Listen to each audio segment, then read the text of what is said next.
The Young and the Restless. Spoilers, next 3 week full. Oh my God, besties. Welcome back to the channel. Today's a beautiful Tuesday, but honestly, I am physically vibrating and my soul has left my body. So we are skipping the pleasantries. Grab your iced coffees because we are diving straight into the absolute madness of Genoa City. I cannot even process what just happened, and we need to unpack this immediately. You guys, I am deceased. Stop what you are doing. I am literally shaking. Wait, we need to talk about this now. I was mid skincare, literally applying a thick charcoal mask to my face, and when I saw what Kyle Abbott just did on my screen, I screamed so loud I smeared black charcoal all over my expensive white rug. I literally had to yeet my phone across the room because my brain could not comprehend the sheer audacity of this entire situation. We are not just watching a daytime drama anymore, besties. We are witnessing a high-octane psychological masterpiece where the stakes are astronomical and everyone has lost their absolute mind. I am personally offended and totally living for this chaos all at the same time. Send help. My soul has actually left my body. I am genuinely hyperventilating right now, just thinking about the absolute cinematic mayhem that is unfolding. Wait, backtrack for a second. I missed a step. My brain is buffering from the sheer trauma of it. Let's rewind to the Abbott mansion because genuinely I was a puddle of tears just a minute before the chaos started. Jack Abbott is alive, you guys. After that horrifying stabbing incident, which honestly aged me 10 years and had me pacing my living room like a maniac, our Abbott patriarch has officially recovered and is heading home. The family gathered at the hospital last week and it was so bleak. But now they are back at the mansion, and the vibes were actually so wholesome for a hot second. Tracy and Ashley threw this beautiful, emotional celebration to welcome Jack and Diane back, and I was sitting there clutching my chest because we finally had a moment of peace. The Abbott living room looks stunning. By the way, did anyone else notice the floral arrangements? They were giving major spring in Paris energy, which is honestly so unhinged, considering Ashley was just held hostage by her own trauma. But we love a good floral moment. Oh, hold on. I should have mentioned this earlier, but Patty Williams is finally behind bars. Yes, the woman who literally stabbed Jack and orchestrated the most unhinged reign of terror is finally sitting in a Genoa City holding. She is officially on my do not perceive list. I am so done with her. But back to the Abbott mansion, Lauren Fenmore was at the celebration. And you guys, Tracy and Ashley, literally took a vote to make Lauren an honorary member of the Abbott family. I am crying all over again. After everything Lauren has been through, especially with that whole Phyllis AI nightmare and her own historical trauma with villains, seeing her get this validation from the Abbott Queens was everything. Tracy Abbott is a literal angel on earth, and the way she just radiates love while Ashley brings that fierce, protective energy, it was cinematic perfection. Seeing them all smile and laugh after months of pure torture was the emotional reset I desperately needed. But wait, I'm glitching. Okay, back to the main event. Just when I thought we were getting a wholesome healing era for the Abbotts, Kyle Abbott decided to choose violence. Bestie, be for real right now. Kyle and Billy met up at Society, and let me tell you, the energy was completely chaotic. First of all, let's veer off into a completely random tangent for a second. Why is the lighting at society, always so incredibly dim during the day? Are they trying to hide the fact that everyone is plotting a felony over their overpriced salads? I swear I heard a weird clinking noise in the background of that scene, like someone dropping a martini glass, and it totally distracted me. Anyway, snapping back to the tea, Kyle is sitting there looking like a tailored menace in his perfectly fitted suit, and he is straight up furious at Victor Newman. Kyle is basically blaming the mustache for bringing Patty Williams back into their orbit, and honestly, fair. Victor's hands are never clean, and he always manages to pull the strings of the most dangerous people in. But Kyle's solution, he looks at Billy Abbott, the king of terrible decisions, who is somehow the voice of reason right now, which is honestly so unhinged. And Kyle says he wants to punish Victor. Billy is basically like, uh, Victor is a massive target. We usually miss when we aim at him. And Kyle just smirks, leans in, and says, "This time is different. I am literally hyperventilating right now." Kyle wants to use Patty Williams to take down Victor Newman. Did I say that yet? Ugh, my brain is mush. Moving on. He wants to weaponize the woman who just stabbed his father. I'm genuinely unwell. Kyle Abbott is entering his absolute villain arc, and I am calling it right now. This arc is about to go nuclear. The sheer audacity to think you can manipulate Patty Williams, a woman whose grip on reality is looser than my grip on my finances, is astronomical.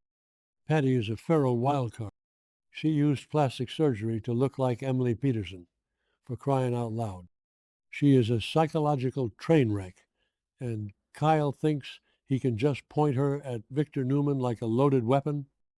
Bestie, Victor eats boys like Kyle for breakfast, lunch, and I am clutching my pearl. This is going to be a total dumpster fire, and I am manifesting the absolute messiest outcome possible. You do not just play chess with Victor Newman using a piece as explosive as Patty Williams. And then you guys, the cinematic mayhem of the final scene. I was screaming into my pillow. We cut to the GCPD holding cell. Patty is sitting there, probably plotting her next 20 crimes and staring blankly at the wall. And the door opened. She looks up, expecting Jack or maybe her lawyer, and in walks Kyle Abbott. The framing of this shot, the shadows, the sheer tension. Kyle looks at her, completely deadpan, and says, "I'm not the Abbott you expected." Chills. I literally fell off my couch. The psychological warfare Kyle is about to unleash on this woman is going to be legendary, but also he is playing with actual fire. If Patty snaps, she's going to take the entire Abbott family down with her, and I am not emotionally prepared for that level of devastation. Kyle is basically walking into a tiger cage covered in meat. But wait, the chaos doesn't stop there. We need to pivot to the Newman side of town because Victor is out here terrorizing his own bloodline, as per usual. Stop what you are doing and listen to this, because I am straight up disgusted. Victor is making a massive play for Newman Media, specifically targeting Spectra Charles. And he is backing Adam and Chelsea into an absolute corner. Let's dissect this tea, because it is boiling over and burning everyone. Adam is in a complete state of panic. And honestly, seeing Adam Newman vulnerable always does something to my soul. He is terrified because Sally is pregnant. Yes, you heard me. After all the trauma, the heartbreak, the absolute devastation of losing baby Ava, Sally is pregnant again, and Adam is desperately trying to protect her from any stress. Adam knows that if Victor launches a hostile takeover or starts playing his usual manipulative corporate games, The stress could literally destroy Sally. And we all know Sally Spectra has been through enough. She is officially off limits for trauma in my book, but Victor Newman does not care about anyone's peace. He only cares about his empire. So Adam and Chelsea, who, by the way, are giving such an interesting dynamic right now, working together to protect Sally, which is a whole other layer of emotional complexity considering their past. They come up with a pitch, a desperate last-ditch effort to appease the mustache and keep him away from Spectra Charles. They literally beg Victor for a 6-month grace period. Adam looks his father dead in the eye, practically pleading, just give us 6 months to execute our plan, and after that, you can do whatever you want. 6 months. He is just trying to buy enough time for Sally to have a safe, healthy pregnancy without the shadow of Victor Newman looming over her like the grim reaper of corporate America. And don't even get me started on the vibes in Victor's office. It's always so cold, so sterile, just a monument to his massive ego. You can practically feel the oxygen being sucked out of the room whenever Victor narrows his eyes, steeples his fingers, and looks at his children like they are just pawns on his chessboard. I am genuinely pacing around my living room just thinking of, will Victor actually agree? This is the man who's currently gaslighting Nikki into signing away her shares while she thinks she's dying. Victor doesn't have a heart. He has a stock ticker in his chest. The idea that he would show mercy just because Adam is begging for his pregnant girlfriend is laughable, but Adam is so desperate that he's willing to hand over the keys to the kingdom in 6 months just to buy Sally some peace. It is tragic. It is Shakespearean. It is literally destroying my emotional stability. Adam is trying so hard to be a good man, to be a protective father, and Victor's just sitting there probably calculating how he can use this pregnancy to his advantage. And let's just take a moment to appreciate Chelsea's role.